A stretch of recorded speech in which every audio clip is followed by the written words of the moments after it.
What's going on, guys? Aaron from Top Tier Gaming here, and I'm coming back at you with another duel video between me on the left playing Madolche and my friend Patty, who you guys know from the channel, on the right playing Eldlich. So we wanted to get some testing in. We have a lot of events coming up and had some games to play, and yeah, I've been really enjoying the Madolche strategy and been uploading quite a bit of it, so I figured some duels would work.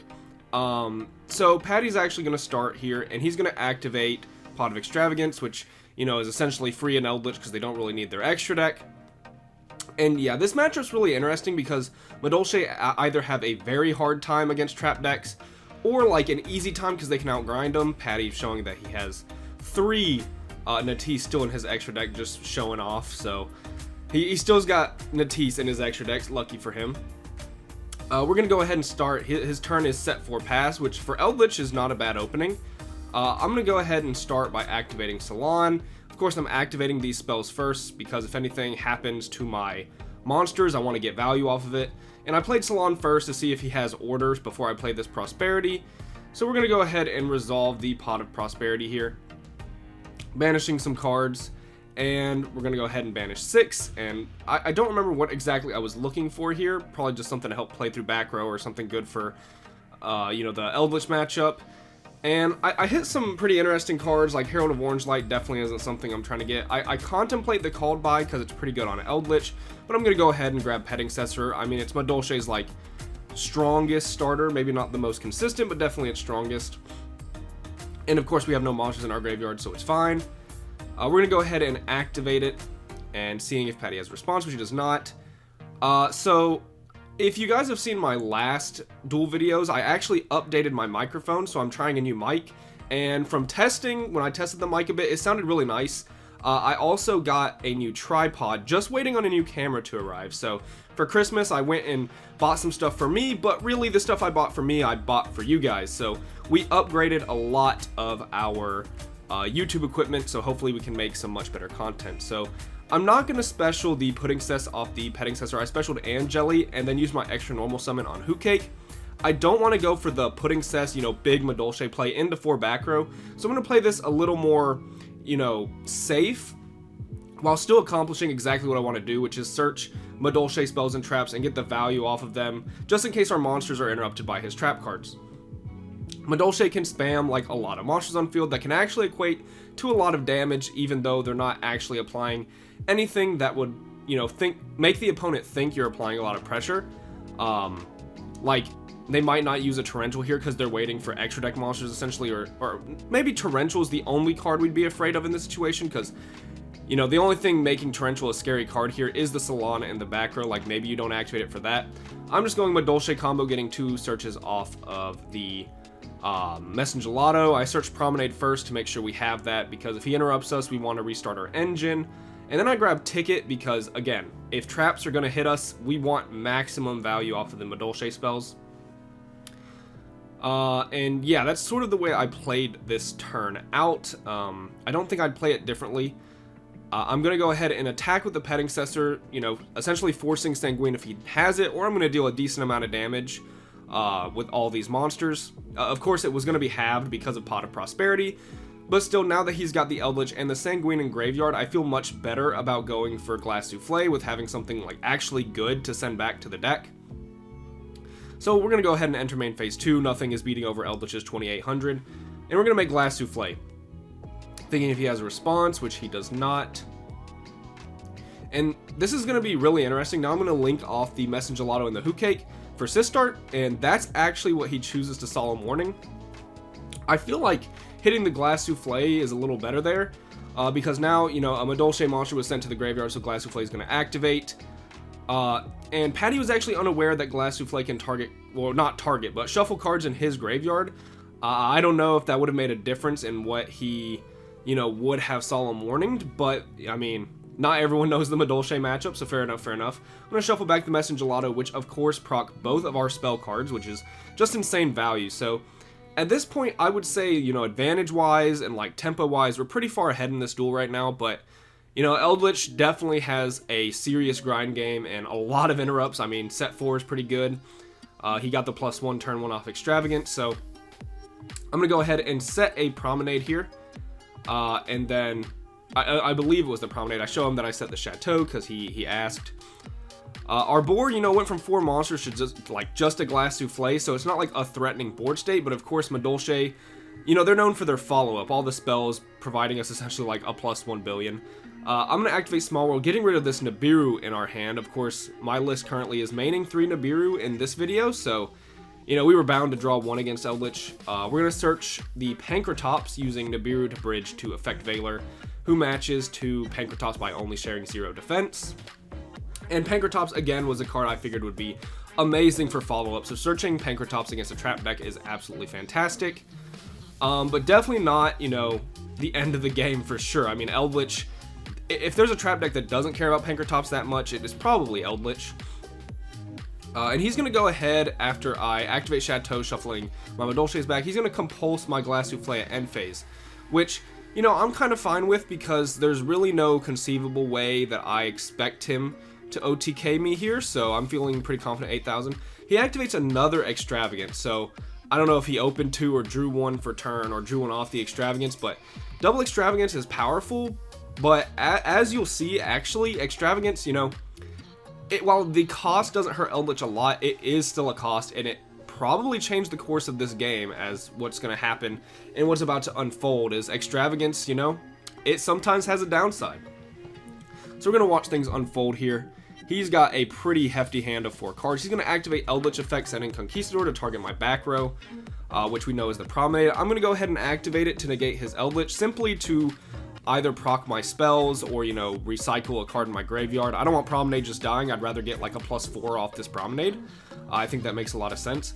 But because we have like no protection on board, Eldlich plus a 3,500 Eldlich is 6,000 damage, which we're at 8k, but that is a lot of damage. So we're going to go ahead and resolve our effects. And now that I see that he can actually put that much damage on board, I'm a little worried about my current, position. I may be ahead on like tempo and advantage, but he can definitely get a cheeky win here if he has the access to it. So we're going to see what Patty decides to do as he thinks out his plays a little bit, checking, life points, seeing if he can calculate game. He does have the Eldlich in graveyard since he did draw it, and he's going to activate Eldlich, summoning it out and making it 3,500. And he is going to think about entering the battle phase. He still has 2 really good trap cards in it, and he actually swings for 6,000 direct. And because of the extravagances, he does not have access to Gustav Max. It was actually banished off the first extravagance, he lets me know. And so, yeah, I mean, Pot of Extravagance, you can argue, like, it potentially lost him the game because he banished the card in his extra deck that could help him win. But would he even be in a winning position if he didn't activate the extravagances in the first place, right? That's always a thing. But the Pot of Extravagance cost actually comes back to bite him for what would have been 8k OTK. And now Madolche get to play after, resolving a bunch of effects that make its follow-up crazy. So we special Pankratops to start the turn off, and then we extra normal summoned out the Hoot Cake. I'm pretty sure we used our extra normal on that. I mean, that would make sense. And he's going to punishment the Hoot Cake, which I definitely don't want to let resolve initially because I want my Hoot Cake effect. And yeah, I don't want Natisse, of course, possibly being in his extra deck. And I'm going to go ahead and Promenade the Dogmatica punishment, and I believe I target the Messengelato in the graveyard. He's actually going to chain Dino-Miscus to the Promenade, which is fine. I have no response. So I'm actually going to add Messengelato to our hand here, which means there's no monsters in grave for the Hoot Cake, but of course we do have a Pankratops on field. So now I'm going to do something a little cheeky that a lot of Madolche players should know in interaction with Pettingcessor and Pankratops. So I reveal the Pettingcessor to activate her effect. He says it's good, and I chain Pankratops on the back row I know isn't Sanguine. I'm pretty sure I know that the middle back row is Sanguine, and it actually turns out to be Torrential. So this not only allows my Pettingcessor to resolve because we had no monsters in graveyard when I activated her effect, but also makes sure we don't get Torrential. And that interaction between Pankratops is just really good with Pettingcessor. They conflict sometimes, but if you use them correctly, like, it's really, really good. And of course, that also put a monster in grave for our Hoot Cake. So this turn, I mean, it is looking very cracked because, I mean, I'm just summoning everywhere and at almost no cost. We played through 2 back row like it was nothing, and that's because of the Pankratops we searched on the previous turn, and we sort of set ourselves up for this turn. It was a little scary because he did have the second Eldlich, which is not something I was expecting. It's very rare that, you know, you expect multiple Eldlich very quickly against the deck, but we're going to go ahead and resolve Tiramisu, shuffling back both Eldlich. I know that is a Sanguine back in the back row, and I drew Ash Blossom for turn, so we don't have to worry about that card making things difficult. We're going to go ahead and activate the Angeli, specialing out the Messenger Lotto to get a search, so we're going to add a Promenade here, which just ensures even if we don't kill him this turn, we are definitely going to have, you know, another Omni Negate for whatever his plays are going to be. Madolche just, like, having so much follow-up, and I don't believe I'm actually proccing my spells here. The spells, very important to note, is the Madolche spells are mandatory, so even if you don't want to activate them, the second a Madolche monster shuffled to the hand or main deck, they both need to resolve, and I think I missed them when I activated my first Promenade, so that's definitely on me, but if anything, that only helps me. It doesn't actually change the game state to be in Patty's favor. I'm actually at the deficit here for not resolving my spells, but we're gonna go now into the, you know, big Madolche combo, get our chocolate a la mode, and this is gonna be more than enough for game, and because we drew Ash, Sanguine is of course not going to resolve here, and that's gonna wrap it up for game one. We do take it, so Madolche up in the match. So what I want to mention, as I was mentioning that we got a new mic, a new camera coming in, a new tripod, I was testing with my tripod, trying to find a new angle that I liked, and I don't think I like this camera angle. I'm going to work with the new tripod some more and find an angle I like. I want it to be more, you know, top end view, because it's very hard to see like my far left. It's hard to see the cards over there, which is what this commentary is kind of helpful for.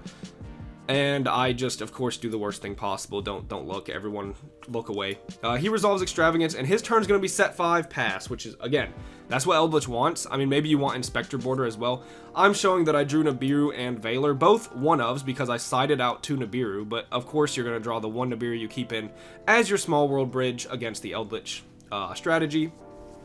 He flips over Anti-Spell. We did open a Salon, so that kind of stinks. But we are going to, you know, activate Petting Cessor and resolve her effect. We're going to grab Pudding Cess, so that makes me think I go for the big combo, but I'm not quite sure why I'm going for the big combo. I didn't want to do it the last game because of the 4 back row, but this time I decided to go for it. Maybe the things in my hand I just think are really good. So we activate Sanguine here, and this is sort of a mistake on my part. I should definitely chain Glass Souffle to the Sanguine, just in case he has Conquistador, so I can shuffle the Sanguine back. And it's exactly the case, so that's my bad. Glass Souffle is just going to be destroyed for nothing. I could have shuffled back the Sanguine, but didn't play that as well. And no, I had the same play as last time, so my hand must be a position where I didn't want to make the same play as before. But we do still have the Hoot Cake, and we are going to banish the Petting Cessor. It resolves. Probably just going to special a Messenger Lotto here. I mean, our cards, everything besides Angeli is essentially activated, and of course Magdalene, because we didn't normal summon her. We're going to grab Promenade, which is, again, such a powerful card. It is so good versus monster decks and trap decks alike. Promenade just being one of the strongest, like, in-engine trap cards I think the game has seen. Like, Fogblade is, of course, really good. Tidying is, of course, really good, but I think Promenade is on a different level. And I go ahead and make the Sistart here, and he doesn't have warning this time. So Sistart I feel pretty comfortable with, because unless he's activating Eldlich effect in hand to send her, it's going to be very hard to out the Sistart with 4 Madolche monsters in grave. I mean, she's going to be able to save herself 4 times while recycling resources and emptying out our graveyard. So Sistart's a really good play here. He's going to draw for turn. I set 2 and passed. Eldlich, the big man at 25, is going to swing over the Sistart for 1,000. I shuffle back a Messenger Lotto to save her, which, in case you're unaware, is not an activated effect, which is good to know if you're a Madolche player that she's a continuous effect. He's going to turn the Conquistador into Link Spider and set 2 more back rows, so just having all the trap cards ready at hand to stop my plays. And then I believe he is going to pass here. And I'm thinking about activating card, and I actually, you can't see it, but I draw Red Reboot for turn, which is super, super good versus the trap deck. Now, Red Reboot, if you draw it against a trap deck, you should probably just win the game. I mean, it's such a blowout, right? But you can't just, like, activate it on the first trap. You do have to play Reboot somewhat, you know, responsibly. I activate Salon's effect to extra normal, to which he changed Conquistador. Again, I have the reboot. I could negate it, but I'm not going to. I don't feel like Conquistador loses me the game on Salon, so we're just going to let that resolve. Choosing not to promenade the Conquistador as well. I still have that dead Valor and Nibiru in my hand.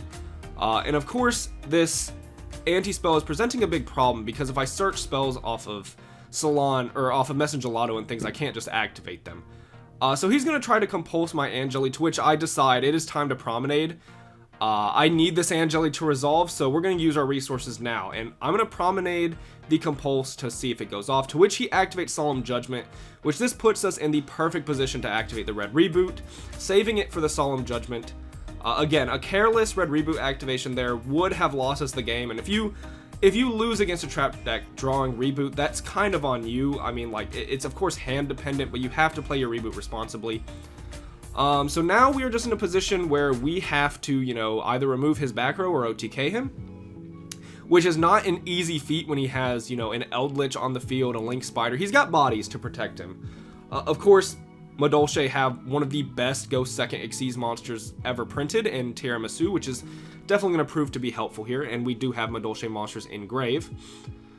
So we tributed Angeli to get the Petting Cess or Petting Cess special Pudding Cess, and then make Tiramisu, because of course Pudding Cess is level 4. Off of Petting Cess's effect, we're going to activate the Tiramisu, and we're going to shuffle back a Promenade, and I believe I think a while on what else I want to send back. I know I need to get rid of the anti-spell so I can, like, Madolche combo. But yeah, so honestly, we're in a good spot here because traps can't be activated. And it doesn't really matter what I send back. Like, I think anything I send back is fine, but I think in the end I choose to send back Salon.